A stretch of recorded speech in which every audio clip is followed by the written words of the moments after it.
But no, I got a good start, and fortunately I was in a community. Blairsville had some pretty good wrestling in the 50s. They had a state runner-up in the 52, so I came along in 55 or 6, and fortunately I was in the coach's son's class. That's when it all. Blairsville, I was lucky because Blairsville was one of the first schools in the state of Pennsylvania to have elementary wrestling of any kind.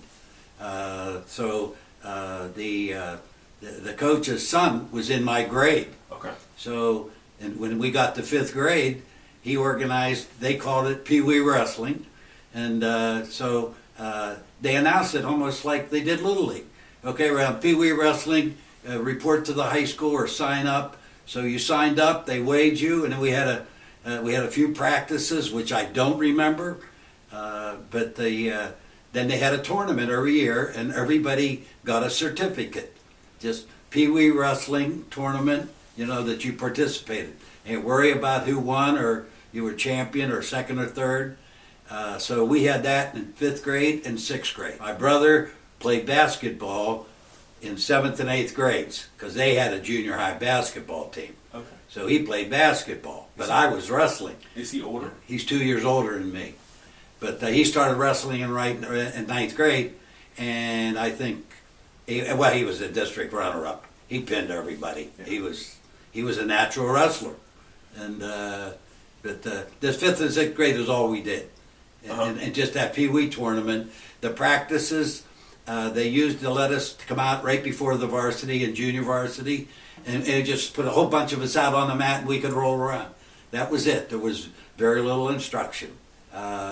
But we were told what the rules were, how to score points, and they just watched us. Yeah. And so we got to junior high, and we were allowed to watch we could sit at the wrestling practice in the wrestling room and watch everybody. And when they would take a break or something, we could go get somebody and go out and wrestle. That's basically all we did. Junior high, every now and then, Blairsville and Indiana and Latrobe all had young kids wrestling in junior high. Not in a league or a tournament, but they just, we take a busload of kids, 7th and 8th grades, and go up to Indiana, and they just pair everybody up. We do the same at Latrobe, then they'd come to Blairsville. So you'd get 5 or 6 matches every year with different kids, and that was basically the junior high program. But it was good. It wasn't as intense as it is now with young kids. So because I never wrestled anybody besides kids from Blairsville in 5th and 6th grade. Ironically, I found out later in life, Bald Eagle area that was notoriously one of the best teams historically one of the best teams in PA, that's what they did for a long time. Their kids didn't go anywhere. They had 5th and 6th grade instruction, and they had their own little mini tournaments. They didn't get too excited about who was winning and who was losing, and they all learned how to wrestle. And as a small little school up in Bald Eagle, they became the best team in the country. Oh yeah, Bill Safara and Tom Murray and Jerry Stasio, because Lamania, a lot of my best friends tried wrestling when they were young. Mm-hmm. There was no pressure on it. I mean, it was like a phys ed class really, and my coach was the phys ed teacher, so that it was like an announcement at school, like sign up for Little League, and like I say, there wasn't a whole kids in those days. Fridays you went to Thursday you went to a wrestling match, or Friday you went to the school to a basketball game. I mean, that was the school was in the center of town, and so everybody that was your activity. So you got used to seeing wrestling matches. You were supposed to be able to watch and learn something. Wrestling wasn't, there weren't wrestling magazines, there wasn't things on YouTube and Flow Wrestling or Arena to watch. You just had to watch them, and you learned how to do switches, you learned how to do cradles.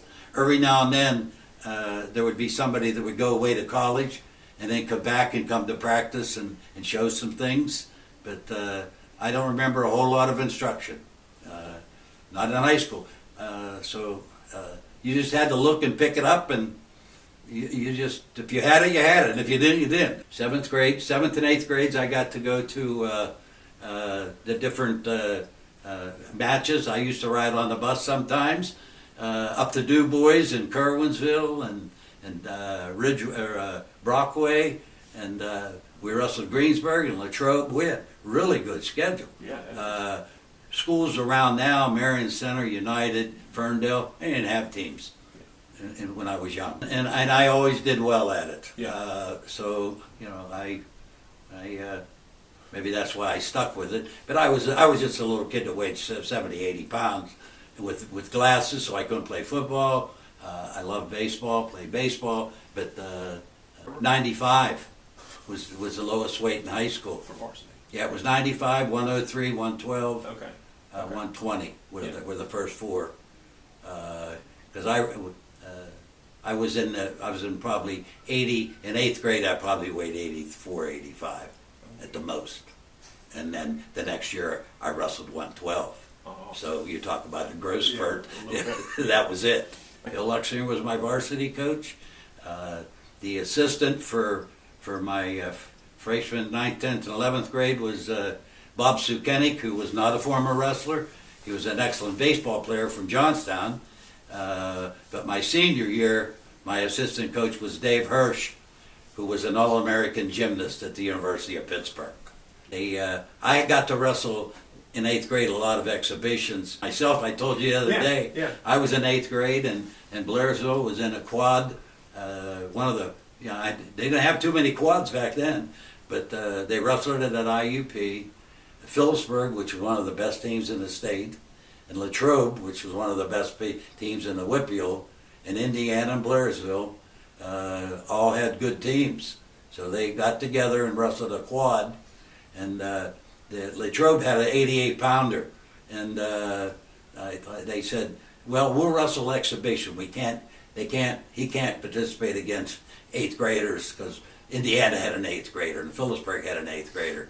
And so I got to wrestle a Whippeal runner-up who was a junior, and lost to him 11-9. And I thought, well, I'm going to be okay. So Johnstown always had good kids during then. Latrobe always had good kids. Greensburg had Westmoreland County champs. So did Latrobe. Yeah. We were in District 6, which Lock Haven, my senior year, had 4 state champs, and they didn't go undefeated in dual meets. State College beat them, but we had to compete against them in districts. State College, Lock Haven, Baldigo, Nittany, Wow. Baldigo area, they were all in our districts. Everybody that's in Double A now, in District 6, plus all of the Bellefonte and everybody, they were all together, and we were with them. So there was no double and triple. That didn't start till 74 or so, something like that. And when you lost, we went from sections to districts up at Lock Haven. So, and once you lost, you were done. There was no wrestlebacks, no wrestling for third and fourth, no advancing. So when I was in high school, I lost to, my freshman year was pathetic. And that's the only time I lost a dual meet. That's the only one I ever lost. Johnstown kid beat me 6-5, mainly because I had bad eyes. We had a clock, and you get a kid that's trying to get a takedown, and he gets his head stuck, and they're telling him, pull your head out. And I couldn't see the clock. I didn't know how much time was left, and I was winning. And I would let go. As soon as my hands broke, the buzzer went, duh, and I lost 6-5. But I didn't lose another dual meet ever. But that was in high school. I lost my sophomore year.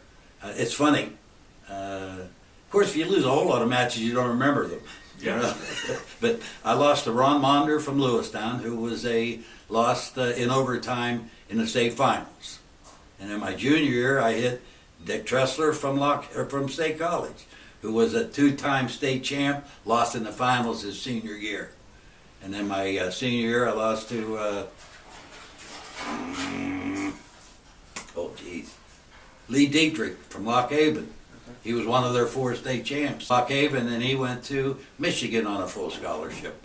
and was one of the best 50. He got big. He was one of the best 57s in the country, and I'm just sitting there because I had lost in the district finals. I hadn't gotten out of districts.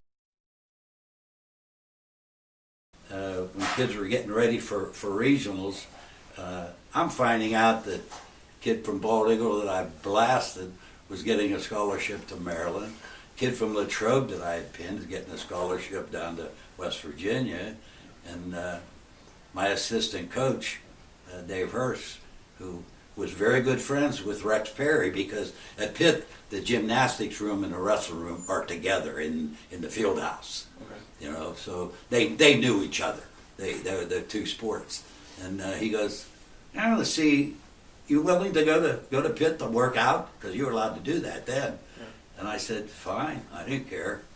And because I had just lost the week before, you know, so they said, okay, good. So he called Rex Berry, and he said, yeah, bring him up. You know, like, okay, I'll take a look at this kid. I have no clue. He didn't even get out of the district, so, you know, but anyway, I get to Pitt, and there was a kid from Shaler that was getting ready for regionals, and at my weight, Eisenhower, and he goes, Perry was a small, short guy, and he goes, hey, go over there and wrestle him. You know, I killed this kid. And I mean, I thought, man, this guy's a regional runner-up or district runner-up, champ, and he's getting ready for a state. But I killed him, you know. So Perry goes, well, let's see, and he gave me another kid, and I slaughtered him.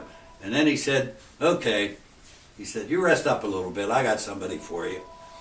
The somebody he had for me was Larry Lockley, who was an NCAA champ and a world medalist later in life, you know, but he was a senior that year. So he said, go over and wrestle that little guy. You know, so I went up. He said, get on top of him. I got on top of him. I chopped him down. I blasted him on the back of the head, you know, and I said, I'm going to turn this guy over. Yeah, well, that ticked him off, you know.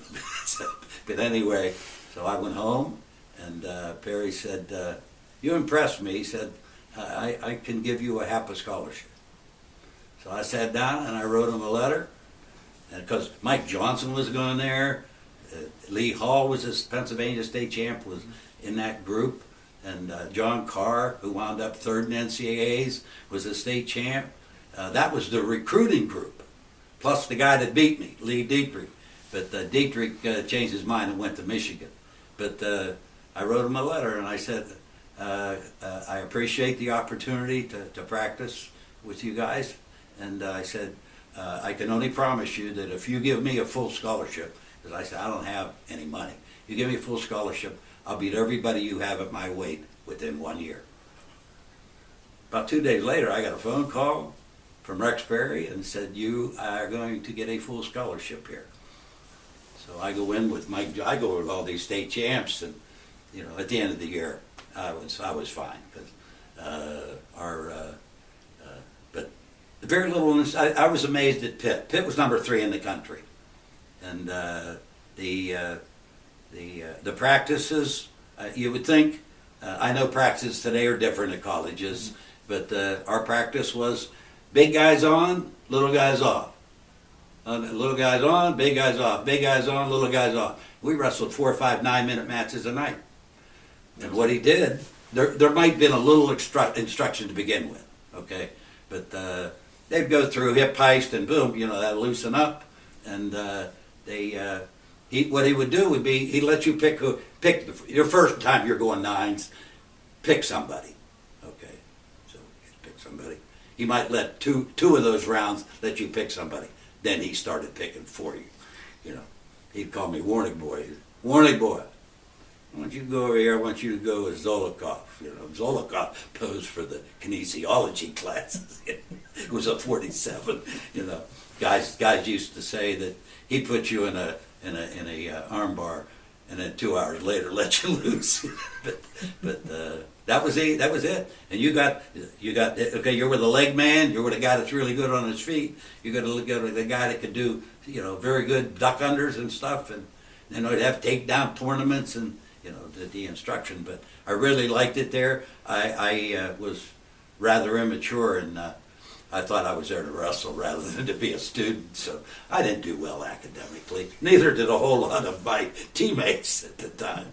But we became, I got very good on my feet. And at that time, freshmen couldn't compete. You couldn't compete, and we were all ineligible to go to freshman Easterns except a couple of kids, and so then I had knee surgery in that summer and sat out the because I wasn't allowed to go back to Pitt. Sat out the semester, the fall, and I had a lot of kids from Blairsville who went to Clarion, and they were happy there, and they said, "We're going to ask the coach if you can come up and work out over, before our Christmas break." So I did. So I went up and worked out with the Clarion. Had just instituted wrestling a couple years before, and so I got to wrestle with them, and I was still used to wrestling with these guys at Pitt, so I did rather well. Yeah. And the coach said, "You're not in school." I didn't know. Okay, so long story short, he got me accepted, and I came up there in the spring, sat out a year, and then wrestled for 2.5. So. Who was the coach? Frank Lignelli. Okay. Who, Frank, he didn't know a whole lot of wrestling, but took care of us financially and made sure things were happening and scheduled as good as possible. Yeah. But he was a great man. My coaches were all Rex Perry and Bill Luxinger and Lignelli were more like father figures for me. So I appreciated all they ever did. And Frank Lignelli and I went into the Clarion Hall of Fame at the same time. So it was nice. Yeah. And he was a good man. And so was Luxinger. Luxinger went to our church, so in Blairsville, the Presbyterian church. So yeah. My mother said, "Whatever he tells you is what you're going to do, really." If he tells you you're not wrestling tomorrow, you're not wrestling. He knows best. Yeah, yeah. So your time at Clarion, at that time, Clarion was not in the NCAA. No, we were in the NA. Everybody was in the NAIA. There wasn't even like Division III or Division. It was Division I NAIA, really. Right. And Lock Haven and my sophomore or junior year, Lock Haven and East Stroudsburg and Bloomsburg were all ranked in the top 20 of Division I. And we won the state tournament with our ragtag group, but we just outdid them all in a tournament. Yeah. In the PSAC tournament. So the kid from Bloomsburg I always asked you about, Scorisi. Scorisi was placed in NCAAs, I think 5th, but he was in division. He was an NAIA champ. That was my first college match at Wilkes. Yeah. I wrestled Dick Scorisi. He took me down in about 5 seconds, and I thought, man. But I kind of escaped, shot back in. He wizarded me. I wizarded me, and I just flew up, and I hit him on the back of the head, caught the side of it, and just flipped him over and pinned him. I thought, man. So of course, then I told the other guys, I'm going to win this. Yeah. But then I wrestled an ACC champ from Maryland and beat him 9-0, and I wrestled a kid from Cortland, New York, or Oswego. And then I said, who's next? Because we started out with 64 kids at the weight, Wilkes was big then. That was the biggest. I saw national champs get throttled, because New York AC it was an Olympic development camp then. Okay. And so they come down to the yeah, okay. But they came down and they'd wrestle in the Wilkes right after Christmas. And I said, who's next? They saw that guy over there. I look over and I see this little kid. He looked like a dwarf. I said, okay, I'm not going to have any problem with him. I had him pinned for 10 seconds, and I spladled him off of a barrel roll. It's like a far leg. He hit a barrel roll, and I caught his leg and went over and hooked the leg going through. He was decked. The ref had no idea what I just did, and he couldn't move. And he couldn't move for 10 seconds, but the ref stood there and because Tom Huff was from Iowa, this stuff's not supposed to happen to Tom Huff from Iowa, you know. But anyway, I separated we wrestled 9 minutes. The last 3 I wrestled with a separated shoulder. I couldn't get away. I got away from him once, you know, and you're going to turn, and I turned and shot back in. If I'd have taken the point, we would have gone overtime, but I got beat by a point. You went for the win. Yeah, so, but anyway, that was it. And then we go back to Pitt to practice, and I get amateur wrestling news, and I see mid-season, preseason All-American, Tom Huff, won. I said, oh, me. That's when I became what they call today, blue chip. Yeah, Johnson was a blue chip, so I became a blue chip. Gotcha. So, but no, I really enjoyed. Pitt was a good experience in a lot of ways, but I should have done better academically. But of course, then I got to go to Clarion and meet my wife Beverly, and, Right. and everything worked out. Everything has a purpose and stuff, and I wound up here at Meyersdale, and Well, this has been a great ride.